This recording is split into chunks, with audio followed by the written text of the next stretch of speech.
हुई जिसका नाम था स्वधा। क्या नाम है उसका? जम के बोलिए जरा, स्वधा।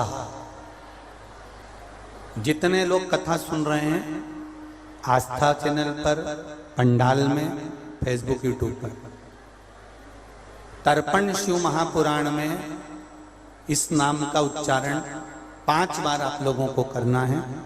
ये स्वधा दक्ष प्रजापति की बेटी है और पितरों की धर्म पत्नी है। इस पितरों की धर्म पत्नी स्वधा का नाम लेने से अगर हमने कंडा, गोबरी, गाय का जो गोबर होता है कंडा, उसको जलाकर अगर धूप नहीं दी हो, या है कंडा, किसी ब्राह्मण को भोजन आदि नहीं कराया हो, या तिलांजलि तर्पण नहीं करा हो, पिंड नहीं दिया हो, या श्राद्ध पक्ष में किसी को कोई दान ना करा हो, तो उसका दोष ना लगे, उसके लिए तर्पण शिव महापुराण में पितरों की धर्म पत्नी स्वधा का नाम का स्मरण आप और हमको साथ में करना। सभी लोग एक साथ में बोलेंगे, स्वधा स्वधा स्वधा स्वधा स्वधा। बस ये 5 बार जो उच्चारण आपने पितरों की धर्मपत्नी स्वधा का करा है, जिस समय पर पितृलोक से आर्यमा देव के साथ में हमारे यहां पर आते हैं, और मेरा बहुओं से निवेदन है, बेटियों से निवेदन है, माताओं से निवेदन है, मान लो आपको कोई ब्राह्मण देवता ने कहा कि आपके यहां पितृदोष है,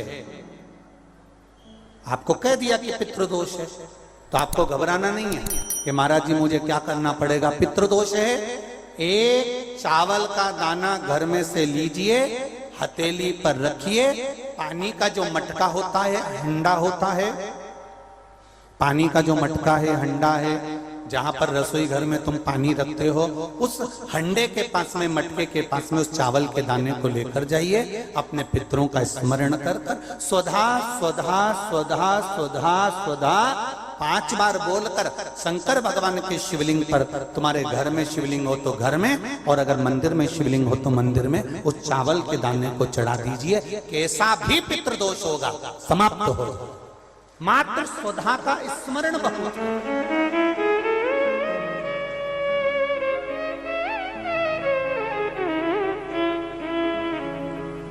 हम तो उनसे भी कहेंगे जिनका बार बार एक्सीडेंट होता हो, जो बार बार गिरते पड़ते रहते हो, बार बार एक्सीडेंट होता हो, बार बार उनको चोट लगती हो, बार बार, और उनको भी कहेंगे जिनको सर्दी की बीमारी या दमे की बीमारी या श्वास की बीमारी, उनसे भी कहेंगे कि श्राद्ध पक्ष में एक चावल के दाने का प्रयोग स्वधा नाम से अवश्य करें। चलने में दम नहीं भराएगी, श्वास नहीं भराएगी, और दूसरा जो सर्दी का जिसको कोटा होता है, बार बार सर्दी हो जाती है, निमोनिया हो जाता है, कफ बना रहता हूं, उनके लिए भी स्वधा नाम का स्मरण। महाराज स्वधा नाम का स्मरण।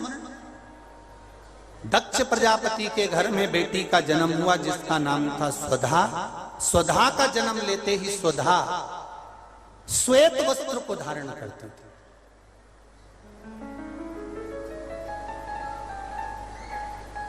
कोई वस्त्र अगर स्वधा पहन रही है तो श्वेत वस्त्र धारण कर रही है। एक दिन माता प्रसूति ने स्वधा को बुलाया। स्वधा आप इधर आओ। स्वधा आई। हाँ मां। बेटी, जब घर में इतने सारे आभूषण हैं,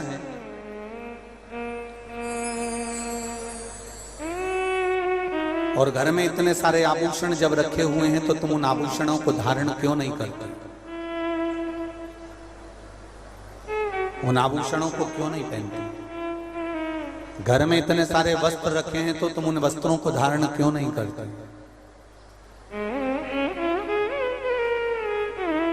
स्वधा कहती है, मां, संसार सागर में जब किसी के प्राण छूट जाते हैं और प्राण छूटने के बाद वो जीवात्मा अगर अच्छी जीवात्मा है तो वो देवलोक चली जाती है। जो बुरी जीवात्मा है वो भटकती रहती है, भटकती है। मां उन जीवात्माओं के कल्याण के लिए मैं श्वेत वस्त्र धारण करता हूं। श्वेत वस्त्र, श्वेत चावल का दाना, श्वेत दूध, श्वेत दही, श्वेत शकरखंड, श्वेत पुष्प, श्वेत जनेऊ, श्वेत वस्त्र, ये मेरे शंकर भगवान को अति प्रिय लगते हैं। उसका कारण है कि उनको पितरों को मुक्ति देना पड़ती है, पितरों को मोक्ष देना होता है। आज एक प्रश्न किसी ने सीहोर ऑफिस में भेजा है कि गुरुजी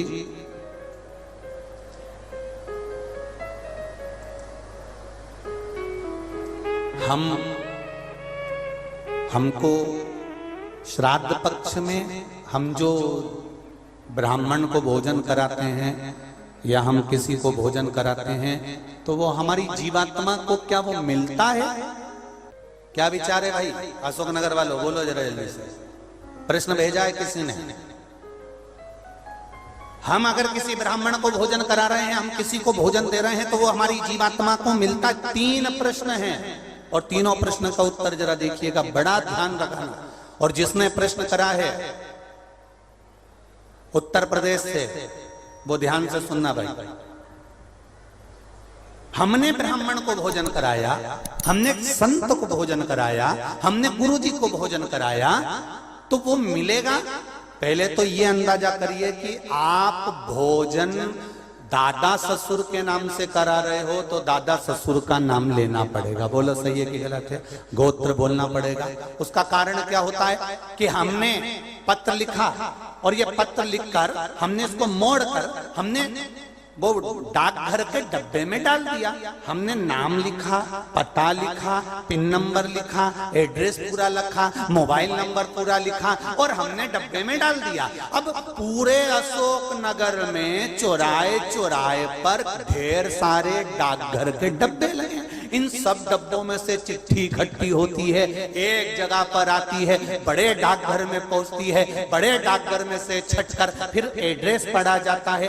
एड्रेस में तुम्हारा नाम पढ़ेगा, बाद में पहले ये पढ़ेंगे कि पिन नंबर क्या है, फिर पढ़ेंगे कि शहर का नाम क्या है। उसमें लिखा होगा गुना और गुना का पिन नंबर डाला होगा तो चिट्ठी को छाट छाट कर अलग रखते जाएंगे। अब गुना में ये चिट्ठी बड़े डाकघर में जाएगी, बड़े डाकघर में चिट्ठी पहुंची गुना के। अब वहां पर बैठकर छाटा गया कि बजरंग कॉलोनी के पास कौन रहता है, तो एलआईजी के पास कौन रहता है, तो चारभुजा नाथ जी के पास कौन रहता है, तो राजेश्वर मंदिर के पास कौन सा रहता है, कौन से वार्ड में रहता है, उसको छाट कर अलग रखा जाएगा। फिर वहां के डाकघर वाले व्यक्ति को, उस डाकिया को वो दिया जाएगा और उससे कहा जाएगा कि ये चिट्ठी पहुंचा दो। अब जरा प्रोसेस देखिए, डाली थी अशोक नगर में, इतने सारे डब्बों में इकट्ठी होकर एक डब्बे की चिट्ठी एक जगह पर इकट्ठी हुई बड़े डाकघर में।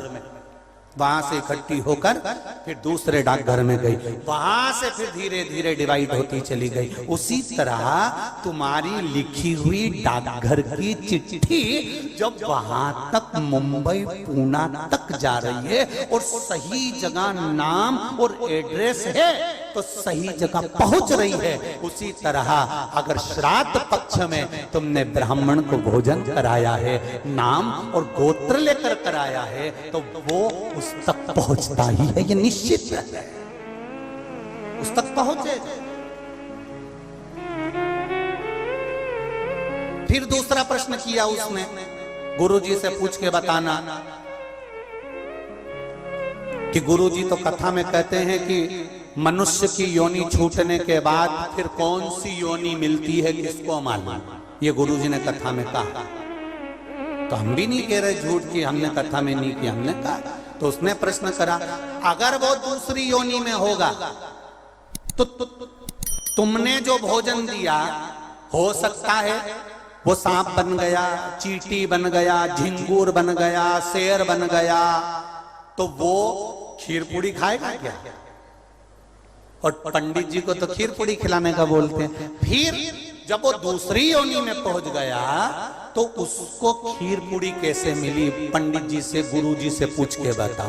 तो हमारा निवेदन है, जब हम यहां से रुपया अमेरिका भेजते हैं तो वहां हमारा इंडियन पैसा नहीं होता, वहां डॉलर में चेंज हो जाता है। उसी तरह खीर पूड़ी भी डॉलर में चेंज हो जाती है, जैसा वो खाएगा वैसा उसे मिल जाएगा।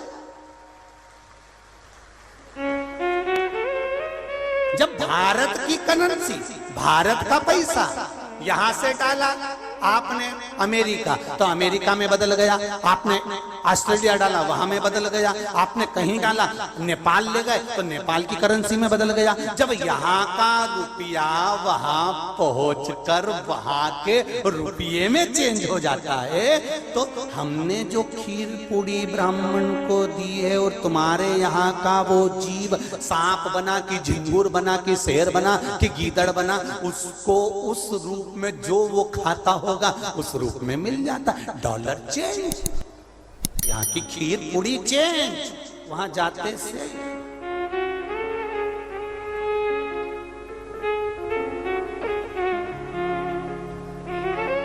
फिर तीसरा प्रश्न लिखा, अगर हमारे घर के पूर्वज शिव महापुराण की कथा सुन सुन के तर गए तो फिर हम श्राद्ध काय को करें? उनको तो मिलेगा ही नहीं, वो तो वैकुंठ पहुंच गए, फिर उनको श्राद्ध में भोजन कराने से मतलब क्या?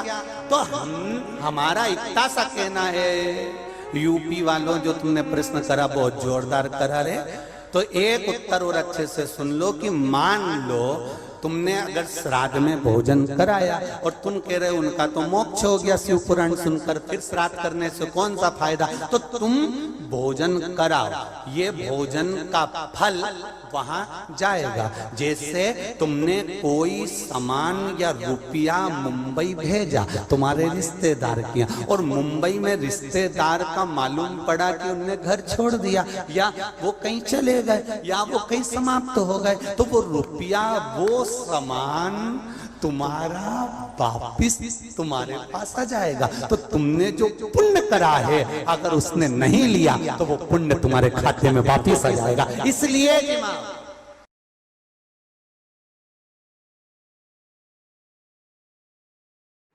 श्री शिवाय नमस्तुभ्यं, श्री शिवाय नमस्तुभ्यं, श्री शिवाय नमस्तुभ्यं, श्री शिवाय नमस्तुभ्यं। जानकारी अच्छी लगी तो प्लीज़ मेरे चैनल को लाइक कीजिए, सब्सक्राइब कीजिए। Thank for watching.